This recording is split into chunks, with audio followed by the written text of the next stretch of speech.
Tak se do toho hnedka vrhneme. Nebude to nadlouho, já typuju, předpokládám asi tak nějakých 20 minut třeba, protože opravdu tam není moc o čem mluvit. Každopádně, co se týče té generace 3, tak když se podíváme na to, jak se vlastně vyvíjela technologie modulů jako takových, tak od Perku jsme se dostali k nějakému Topconu. Následně nějaký poslední 2 roky tady u nás na českém trhu máme teda ten backkontakt a teďka pár měsíců zpět přišla ta generace 3, kdy se teda zvýšila účinnost, přesáhla 24% i u rezidenčních modulů a momentálně se teda bavíme o výkonech okolo 480-485 W píkách toho rezidenčního modulu s rozměrem do 2 metrů čtverečních. Je tady vlastně, dá se říct, že během začátkem příštího roku, já se teda nechci úplně zaměřovat na to, co bude až příští rok, rád bych mluvil o tom, co je teď dostupné na trhu a co si můžete objednat. Na začátku příštího roku přijde upgrade té generace 3, a kde se vlastně představí panel s výkonem 500 W pod 2 metry čtvereční, takže vlastně bude to první panel na světě, vlastně dostupný na trhu s tou účinností 25%, protože pokud se bavíme o tom, že ten modul má necelý 2 metry čtvereční, nějakých 1,98 nebo tak nějak, a výkon 500 W, tak se bavíme o účinnosti 25%.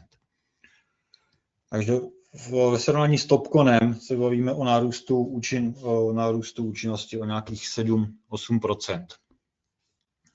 Dohromady teda na těch 25, to znamená z nějakých 22, 23 na těch 25.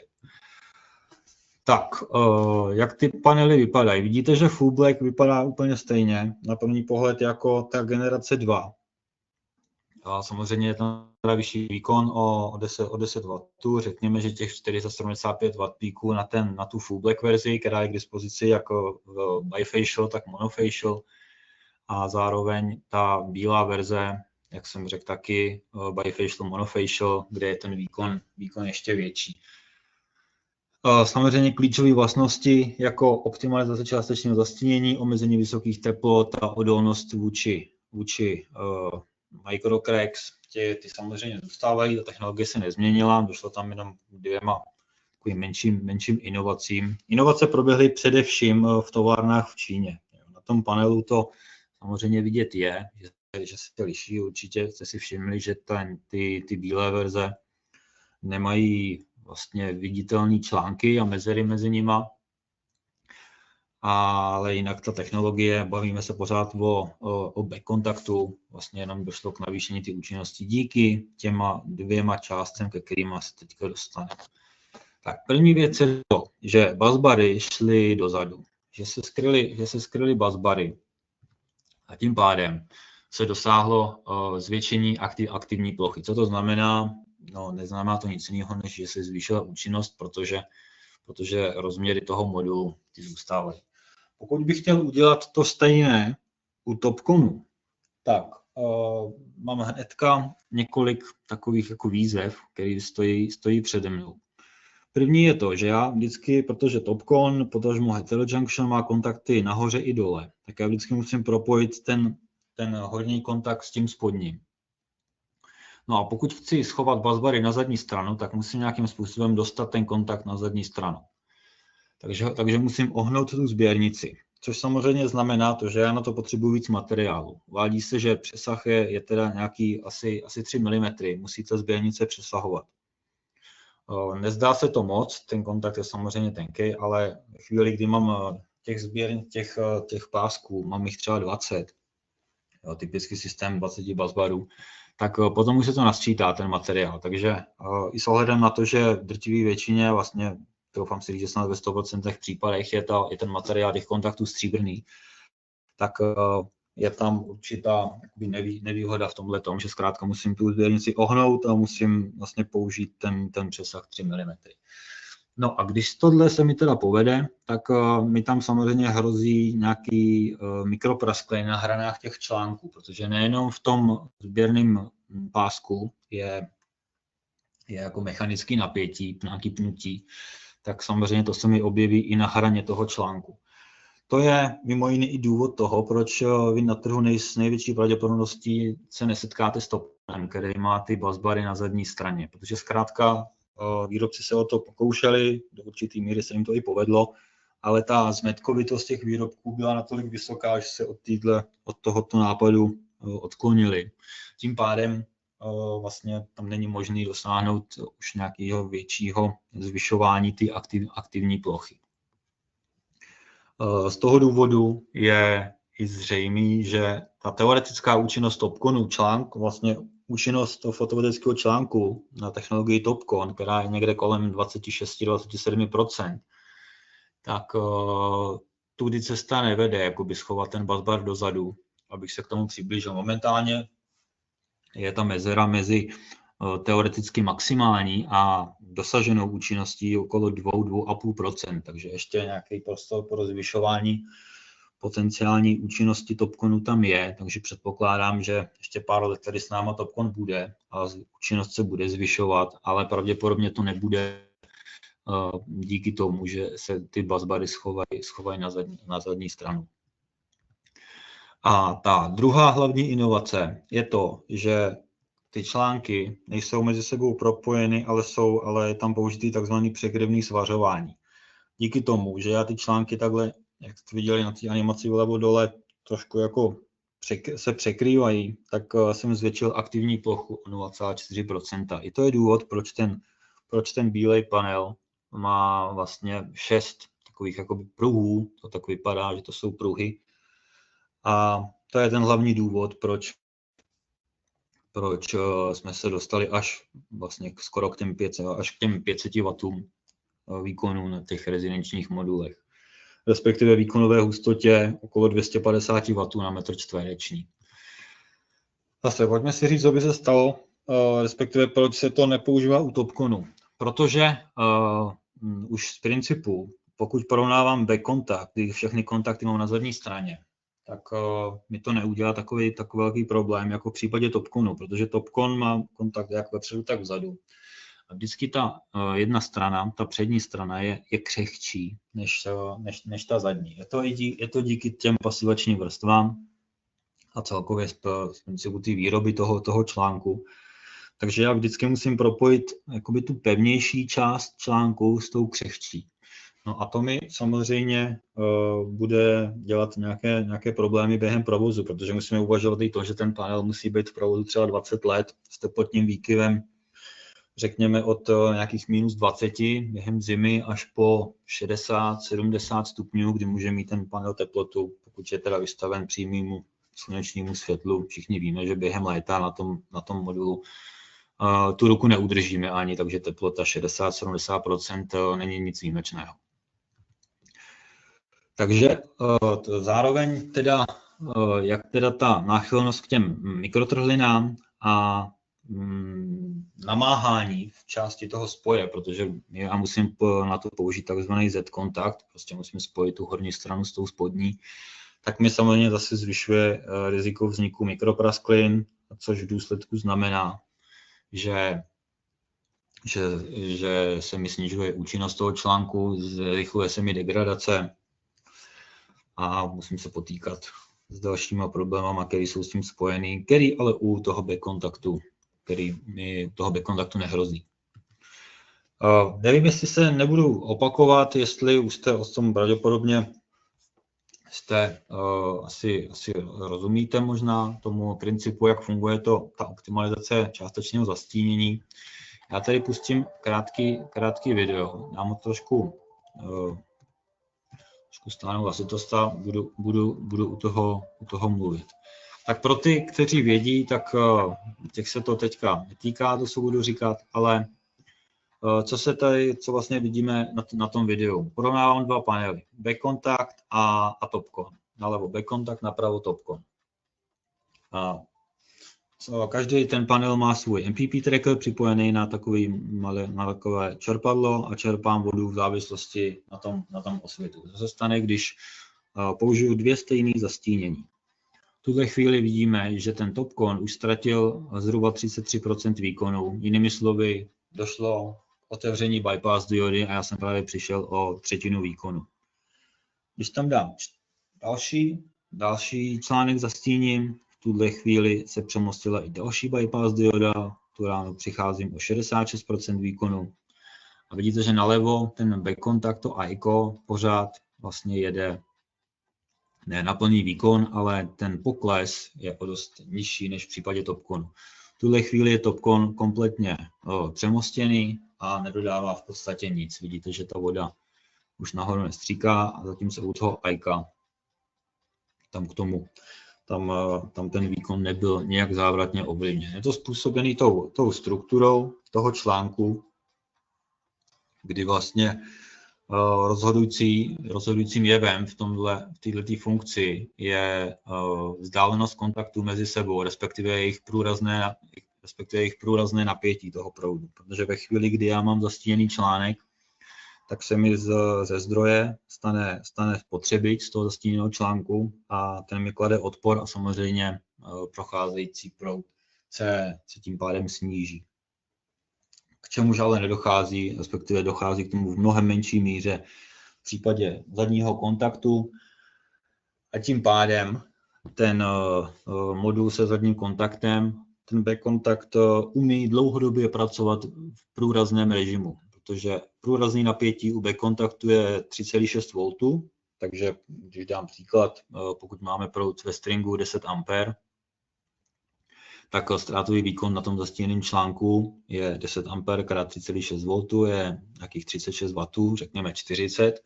To znamená, ten jeden zastíněný článek mi topí 40 W do okolí. Zatímco Topcon má to průrazný napětí 30 V zhruba. Takže při stejné situaci ten zastíněný článek topí 300 W do okolí. A pokud by to bylo dlouhodobě vystaven tady těm podmínkám, tak by se nenávratně poškodil. A právě z toho důvodu je tam umístěna bypass dioda, aby se tomuto poškození předešlo. Pokud by někoho zajímal nějaké detaily a detailní vysvětlení, tak určitě se s tím můžete setkat na školení, který pořádáme, prezentaci, nicméně tenhle webinář je zaměřen hlavně teda na tu generaci 3. A co to znamená v praxi tohle? V podstatě to, že já nepotřebuji optimizery, protože co mi dělá optimizer? Optimizer mi narovnává charakteristiku celého stringu ve chvíli, kdy já přicházím o část výkonu díky zastínění toho jednotlivého modulu.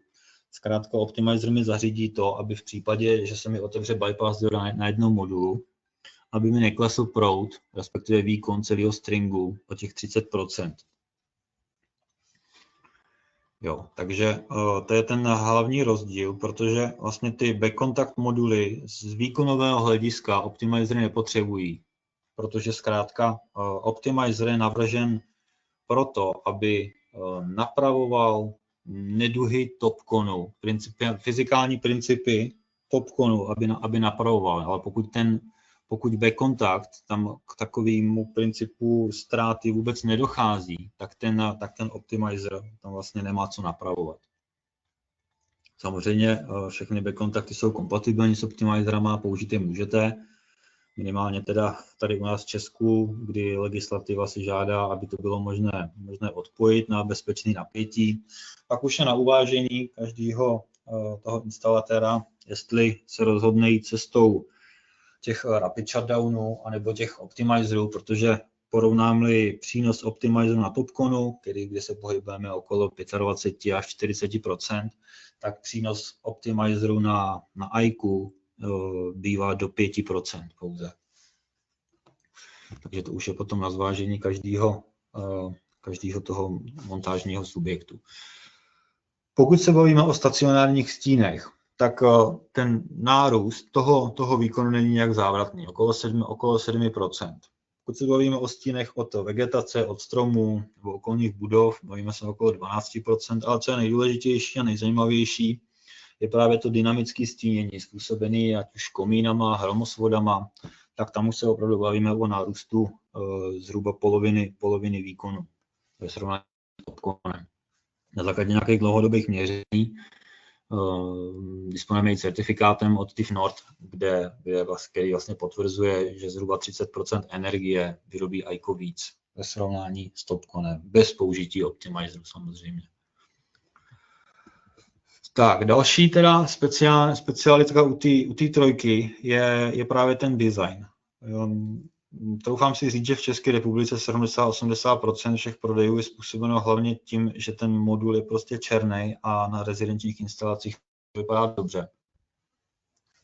Samozřejmě tam jsou i další ukazatele, ale co se týče toho designu, tak jsme vlastně jakoby jediný producent full black modulu, kdy opravdu se dá říct, že ta černá je opravdu černá. Vidíte ten prostřední obrázek, kdy je porovnaný full black od Topconu, ale právě díky tomu, že tam musí mít ty kontakty na přední straně, tak černá není úplně tak černá, jako v případě těch našich modulů. Takže zpětná vazba od zákazníků, co se týče našich full black modulů, je vlastně pozitivní, protože zkrátka design v tomhle případě rozhoduje.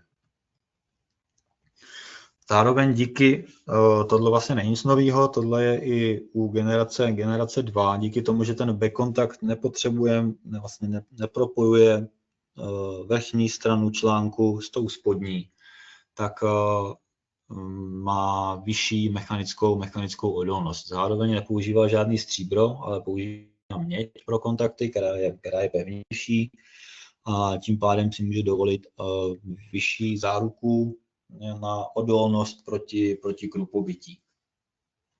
Detaily jsou v datasheetech, ale víme se o tom, že tam, kde Topcon garantuje průměr té kroupy 25 mm, tak u monofacial panelu ICO je to 40 mm a u dual bifacial panelu je to 35 mm. Možná můžete dohledat ve starých datasheetech hodnotu 25, respektive 35, ale minimálně u té generace 3, kdy vlastně už je tohleto ošetřeno, tak tam už se dočtete v 100% případů, že ta odolnost je 40, respektive 35 mm vůči krupobytí. Ten hlavní důvod je právě to, že při tom tlaku na místo toho spoje tam nepůsobí takový síly a nehrozí tam tak vysoký riziko, že tam vznikne ten microcrack. Další část už z principu ICO má o 50 stupňů nižší teplotu hotspotu, typicky tam, kde Topcon dosáhne teploty okolo 150 stupňů. Pokud umístíme tvrdý stín na Topcon, tak se dosáhne teploty asi 150 stupňů, zatímco při stejné situaci u ICA se dosáhne teploty pouze 100 stupňů. Rychlejší návratnost díky lepšímu teplotnímu koeficientu, tady k tomu asi není moc co dodat, zkrátka 0,26 v porovnání s 0,29. Na základě nějakých simulací, které jsem prováděl, tak tady v České republice se bavíme o nárůstu zhruba 0,5 až 1% více vyrobené elektřiny, jenom díky tomuhle teplotnímu koeficientu. A díky nižší degradaci, sice je to jenom 0,05%, ale během životnosti, pokud dáme dohromady všechny faktory, které hrajou pro ICO, tak kdy účinnost je vyšší třeba o 1-2%, je tam nižší teplotní koeficient, nižší degradace, tak ve finále, pokud nainstaluju stejný počet panelů na střechu, tak po 30 letech mi to ICO vyrobí zhruba o 10, 11, 12% víc energie než ten Topcon. Tady jsou nějaké čísla, je to typický rodinný dům s odklonem od jihu, 10 stupňů na jihovýchod, sklon 40 stupňů, takže není to ideální instalace, ale právě z toho důvodu jsem si vybral i tuhle, kdy vlastně mám tam 20 modulů, 450, respektive 475, no a díky tomu za předpokladu, že si připlatím zhruba 2 centy za watt peak, tak se mi ta investice do toho backkontaktu vrátí do 3 let s tím, že během té životnosti vyrobím skoro těch 10% navíc. Tak, co se týče nějakých větších instalací, ať už na střeše nějakých továren, tam se většinou bavíme o east-westech, 10-15 stupňů, tak tam na stejnou střechu toho dostanou zhruba o 7-8% více výkonu na stejnou střechu. A jak můžete vidět, tak ten profit se mi taky zvýší o více jak 10%.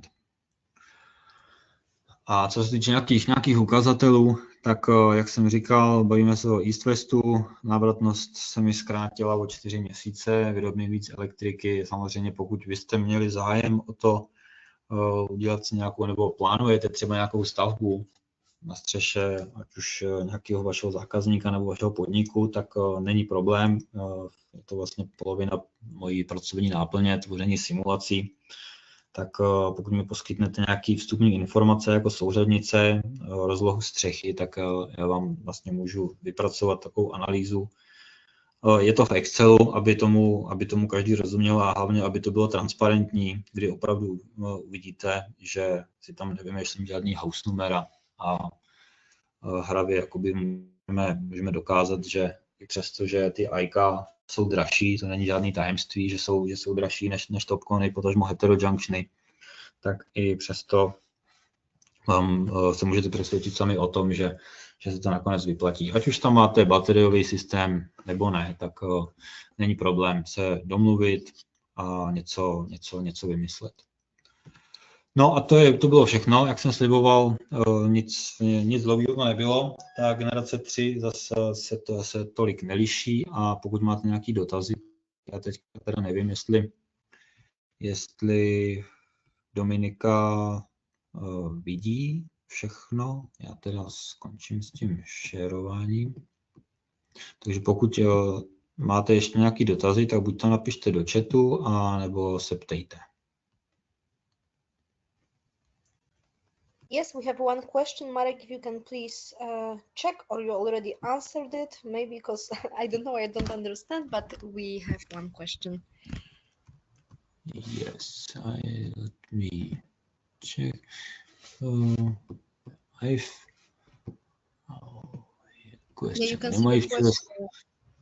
Jo, dobrá otázka. Kde mají včeroskladem třetí generaci? Nikde, ale Memodo už je blízko. Protože my to úplně neovlivníme, kdy tady ta generace 3 nebude, respektive bude, protože ta generace 3 je v Rotterdamu v přístavu, tam toho je spousty, rozebírají si to všechny možné pobočky po celé Evropě, ale my dokud naši distributoři neumístí objednávku na tu generaci 3, tak my s tím jakoby nic neuděláme. Jo, ale co vím, tak Memodo očekává, myslím, že asi už v září by to mohli mít skladem. Myslím, že i Solsol tam umístil nějakou objednávku. Každopádně pro tyhle ty blížší informace bylo dobré asi se kontaktovat přímo s nima, protože, jak jsem říkal, my s tím nic neuděláme. Je to hodně způsobený tím, že ta třetí generace je samozřejmě trochu dražší než generace 2 a nálada tady na trhu u nás je to, že se tady hodně hledí na cenu. Například v Beneluxu nebo v západní Evropě, tam se o to perou, když to tak řeknu, tam zase ten tlak na cenu není tak intenzivní jako tady v Česku. Každopádně už by to mělo být, už během září by měly být k dostání minimálně u jednoho distributora, jak jsem říkal. Tak kde se dá stáhnout tato prezentace? Ta prezentace se stáhnout nedá, ale já vám ji můžu poslat v PDF-ku. Tak Dominika má seznam účastníků. Yes, takže yes. If you will share PDF with me, I can send to all the participants by email, no problem. Jo, takže to máme vyřešený. Tak pokud ještě někdo se chce na něco zeptat, tak teď je to správná chvíle.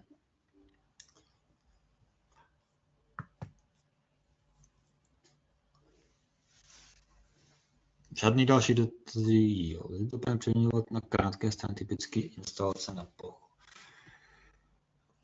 Dobrý den.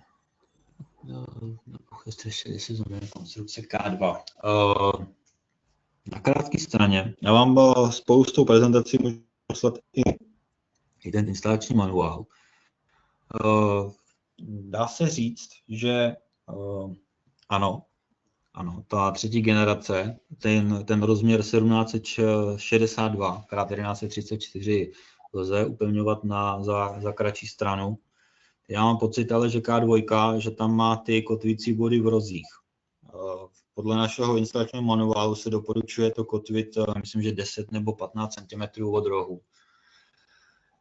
A rozumím tomu, že to je celkem nešťastné řešení, když nekomunikuje výrobce panelů a výrobce konstrukcí. Nicméně, proto, aby se zajistila u té generace 3 ta záruka, protože mimochodem záruka na generaci 3, na rezidenční panely je standardně 25 let. A to vlastně nemusí bez jakéhokoliv příplatku. Standardní záruka je 25 let u rezidenčních modulů a u těch vysokovýkonných 485 a výš, to je ten upgrade, který přijde po novém roce, tak tam už ta záruka je na produkt 30 let a jak na produkt, tak i na ten výkon. No a z toho důvodu se samozřejmě ořezaly i ty povolené tolerance, kde to kotvit. Každopádně, standardně za ten roh se to chytit nedá, ale v případě, že vy nám poskytnete výpočtové zatížení sněhem a větrem, tak to můžu poslat dál na headquarters, oni to tam připočítají a vydají stanovisko, jestli je to tak možné udělat nebo ne. Protože tenhle dotaz už jsme měli několikrát, kdy vlastně defaultně, když se tak řeknu, tak s K2, která to kotví v rozích. Já si teď nejsem jistý, jestli K2 to má v rozích, anebo tam má odskok od toho rohu. Vím, že Novotegra, že to dělá v rozích.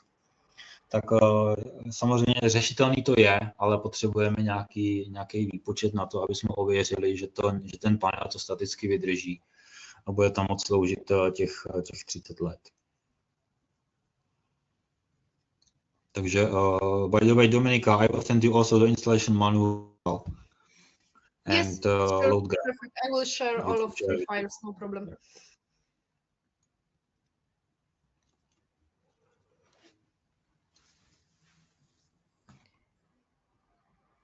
Okay, if that's all, thank you guys. If you will have any question in future, you can always contact Marek or me directly. We will send you the files that you asked for. And yeah, till next time.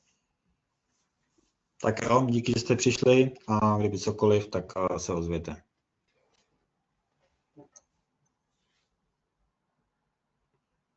Thank you everyone for joining.